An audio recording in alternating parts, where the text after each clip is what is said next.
ഇറാനിൽ നടത്തിയ ആക്രമണങ്ങളുടെ ഏറ്റവും പുതിയ ദൃശ്യങ്ങൾ പുറത്തുവിട്ട ഇസ്രായേൽ ഇന്ന് ടെഹ്റാനിലെ ഭരണസിര കേന്ദ്രത്തിലെ അണ്ടർഗ്രൗണ്ട് ബങ്കറുകൾ തകർക്കുന്ന ദൃശ്യങ്ങളാണ് പുറത്തുവന്നത്. അതേസമയം ഇറാനിലെ സംയുക്ത വ്യോമാക്രമണങ്ങളിൽ 1332 പേർ കൊല്ലപ്പെട്ടതായാണ് വിവരം. ലബനനിലെ സൈനിക നടപടിയിൽ 123 പേർ മരിച്ചതായുമാണ് റിപ്പോർട്ട്. ഹോർമൂസ് മേഖലയിൽ ഇന്നും എണ്ണക്കപ്പൽ ആക്രമിക്കപ്പെട്ടു. കുവൈത്ത് മേഖലയിലാണ് കപ്പൽ ആക്രമിക്കപ്പെട്ടത്. ക്രൂഡ് ഓയിൽ വിലയിലും കുതിപ്പ് തുടരുന്നു. വിവരങ്ങളുമായി പ്രജിത് മോഹനൻ ചേരുന്നു. പ്രജിത്ത്, ഏറ്റവും പുതിയ സാഹചര്യങ്ങളെ എങ്ങനെ വിലയിരുത്താം? രോഹിണി, ഇപ്പോൾ ഏറ്റവും പുതിയതായി ഇസ്രായേലി ഡിഫൻസ് ഫോഴ്സസ് പുറത്തുവിട്ടിരിക്കുന്നത് നമ്മൾ നേരത്തെ ഈ ഖമനയുടെയൊക്കെ നേർക്ക് ആക്രമണം ഉണ്ടായിട്ടുള്ള അതേ കോംപ്ലക്സിൽ ഇന്ന് വീണ്ടും ഇസ്രായേൽ സൈന്യവും അമേരിക്കയും സംയുക്തമായി നടത്തിയ വ്യോമാക്രമണത്തിന്റെ ദൃശ്യങ്ങളാണ്. അതായത് ഈ ടെഹ്റാനിലെ ഈ ലീഡർഷിപ്പ് കോംപ്ലക്സ് എന്നാണ് ഇസ്രായേൽ ഇതിനെ വിളിക്കുന്നത്.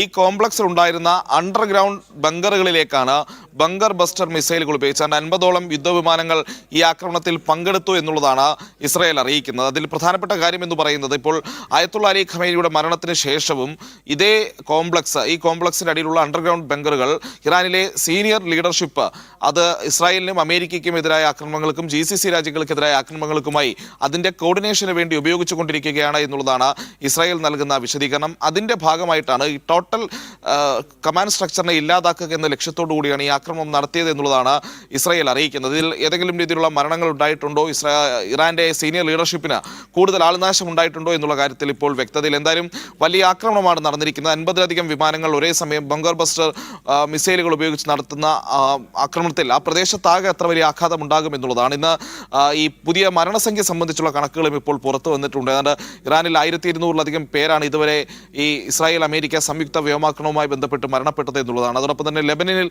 ഇസ്രായേൽ നടത്തുന്ന ആക്രമണങ്ങളിൽ 123 പേർ മരിച്ചു എന്നുള്ള റിപ്പോർട്ടുകളും ഈ ഘട്ടത്തിൽ പുറത്തു വരുന്നുണ്ട്. അതേസമയം ഈ ഹോർമോസ് മേഖലയിൽ വീണ്ടും കപ്പലുകൾക്ക് നേരെ ഇറാൻ ആക്രമണം നടത്തിയിട്ടുണ്ട്.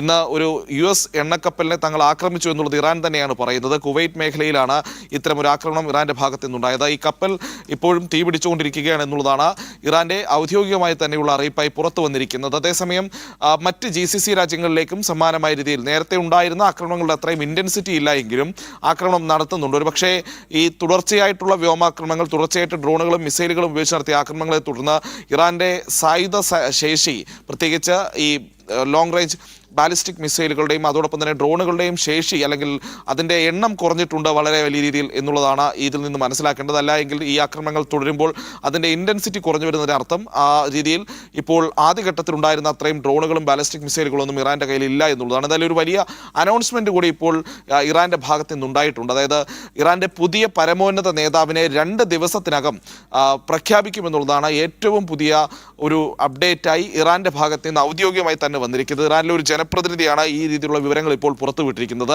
അന്തിമ പട്ടികയിൽ ഇപ്പോൾ അവസാന 2 പേരാണുള്ളത്. ഈ 2 പേരിൽ നിന്നായിരിക്കും ഇറാന്റെ പുതിയ പരമോന്നത നേതാവിനെ പ്രഖ്യാപിക്കുക. പക്ഷേ ഈ 2 പേരും ഇത്ര വലിയൊരു സ്ഥാനം ഏറ്റെടുക്കാൻ വിമുഖത കാണിക്കുന്നുണ്ട്. ഒരു എളിമയോടെയൊക്കെയാണ്, അല്ലെങ്കിൽ എളിമയോടെയുള്ള വിമുഖത എന്നാണ് അവർ പറയുന്നത്. പക്ഷേ അങ്ങനെയുള്ളൊരു വിമുഖത കാണിക്കുന്നു. എന്തായാലും അന്തിമ തീരുമാനം 2 ദിവസത്തിനുള്ളിൽ വരുമെന്നുമാണ് ഇപ്പോൾ അറിയിച്ചിരിക്കുന്നത്. ഏറ്റവും പുതിയതായി ഹോർമൂസിലെ പ്രതിസന്ധി രൂക്ഷമായതോടുകൂടി എണ്ണ വിലയിലും വ്യാപകമായിട്ടുള്ള വർധനവ് ഉണ്ടായിട്ടുണ്ട്. പ്രജിത് മോഹനനാണ് വിവരങ്ങൾ നൽകിയത്.